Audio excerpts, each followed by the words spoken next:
Welcome to Coffee with Janis and Karen. And today we're going to continue our study in the book of Job. Karen, we've covered chapter 1 and 2. And so we may do a little recap and then go ahead and go into chapter 3. So, right. Yeah. Right. We wanted to recap his friends. Yes. Because they were awesome in chapter 2. Mm-hmm. Job's friends showed up, kept their mouths shut for 7 days and nights. They were so supportive. Yeah. And I don't think that you can emphasize that enough. Right. Yeah. That's quite an example to be. Mm-hmm. And I was thinking back this morning of when you were going through your stuff. Mm-hmm. And it was a lot like that. Yeah. It was a lot like Job. Mm-hmm. And I remember you calling me one day, wanting to know if I could come over. And I felt helpless. Yeah. And empty. Like I didn't have the answer. Well, and that's the problem we have as the friends. Right. We think, and I know you're this way too, you want to fix it. Oh yeah, we're fixers. Oh my goodness. And even with my own kids. Right. I'm going to try to fix it. Mm-hmm. Mm-hmm. Mm-hmm. But there's a place in Matthew 26, 38 through 40, where Jesus is in the garden. And he's about to be crucified. He's experiencing hematidrosis.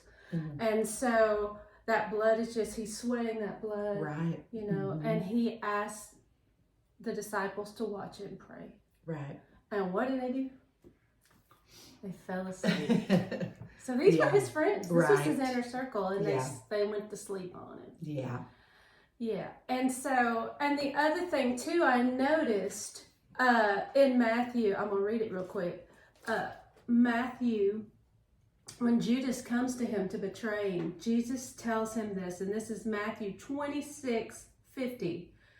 Friend, do what you came for. What a thing to say. Yeah. Yeah. You know that had to stab Judas in the heart. Right. Yeah. But anyway, so our friends, and getting back to my story. So she called me one day or texted me and said, "Can you come over?"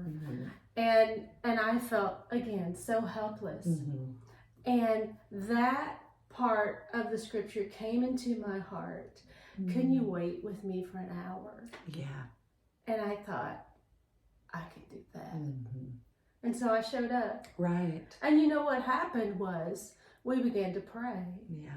And it encouraged me, you know, and I didn't offer any solutions. I tried, you know, because I was Karen, if I recall, I think you walked in and you just said, I don't have anything. Yeah.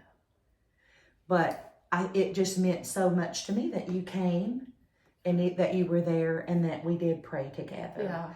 And so, and the Spirit prayed. Yes. Yes. Yes. The Spirit prayed for us that day. Yes. So, but that still leaves you questions. Well, how come I'm still going through this? Right. You know.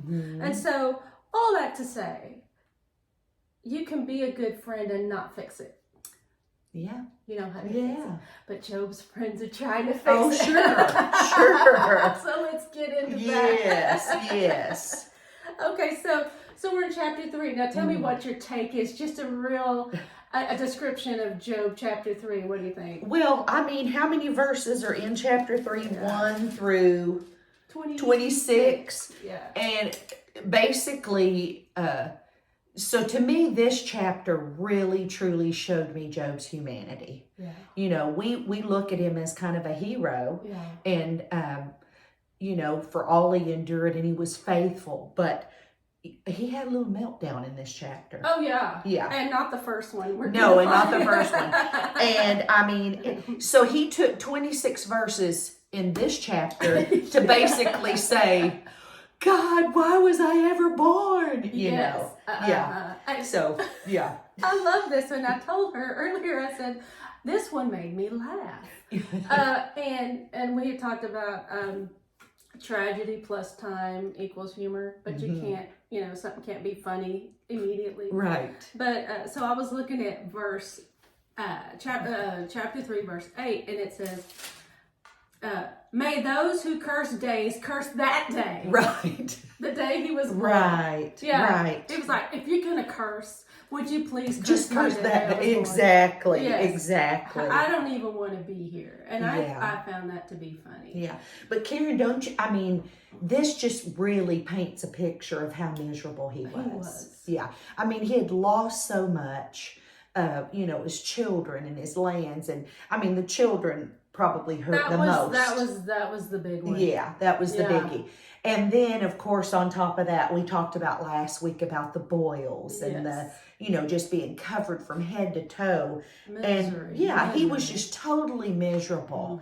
And so, he's just like, why was I ever born? Yeah. So, anyway. So basically, chapter 3 is Job venting. Yeah. He finally speaks, and this is what he says. Yeah. And the friends are sitting there going, oh, this is what you're going to say? Right. Yeah. And so do you want to move on to let's go ahead. 4? Sure. Yes. Okay. Oh, also, chapter 17, verse 17 of chapter 2, there's that song. It's an old spiritual song. Going where the wicked will cease their troubling. That's in there. Okay. Yeah. Oh, that's where that song came from. Okay. That was just extra. Sorry. Yeah. Okay. The bonus. Yeah. So now we're in chapter 4. This is Eliphaz the Temanite. A good friend of Job's. Yeah. Okay. So Eliphaz had some very strong opinions. He had figured out what was wrong. He was going to fix it. He was going to fix it. And so the first thing he says in verse 2 is, if someone ventures a word with you, will you be impatient? But who can keep from speaking? Right.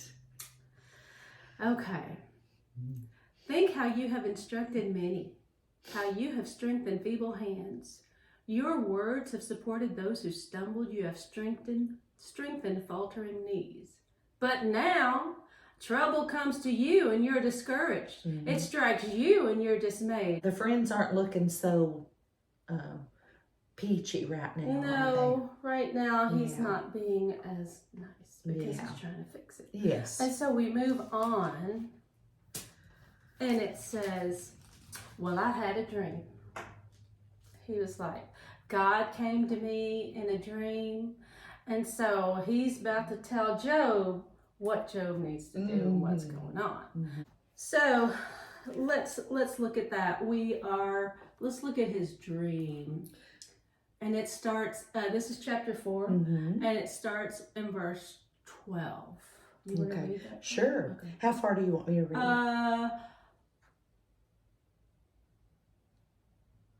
All the way to 18. 18. Yeah. Okay, now this is King James, so it may be a little different. Now a thing was secretly brought to me, and mine ear received a little thereof, in thoughts from the visions of the night, when deep sleep falleth on men. Fear came upon me, and trembling, which made all my bones to shake. Then a spirit passed before my face, and the hair of my flesh stood up. It stood still, but I could not discern the form thereof. An image was before mine eyes. There was silence, and I heard a voice saying, shall mortal man be more just than God? Shall a man be more pure than his maker? And you want me to read 18? Yeah. Behold, he put no trust in his servants, and his angels he charged with folly. Yeah. Oh, and then 19. Go ahead. Yeah. How much less in them that dwell in the house of clay, whose foundation is in the dust, which are crushed before the moth. Yeah. That's like a tale of, what is that? A Christmas Carol. Right. Yeah. Yeah. It's like in a spirit. Yeah. And so, as a friend, if that happened to you and then you went to talk to somebody, then surely you would think, well, this pertains to Job. Right. But in the end of the book of Job, God says, no, that's not. But it sounds so right. Right. Yeah. And truth mixed with error makes a convincing tale. Yeah. You can be right about something, but still be wrong in the situation. Yeah. So they were wrong about Job. Yeah. And even as we go in and read, Job talks about sins of his youth.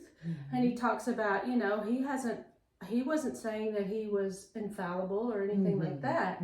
What he was saying was, I didn't do anything to make this happen. Right. I am not being repaid for my sin. Yes. Because he knew himself. Right. And he was honest with himself. Yeah. And so, but they're like, yeah. Yeah. And so another thing that kind of sums up Eliphaz, his idea regarding wisdom is learned by observing and experiencing life. He based his advice to Job on his confident first-hand knowledge. He said in another part, I've personally observed how God works and have figured him out. Oh, you figured God out. Yeah. No. Yeah. Yeah. Soon as we think we got it figured out. Right. We really don't. So Eliphaz, again, is just not giving Job what he needs now. And let me see if there's anything else I had underlined.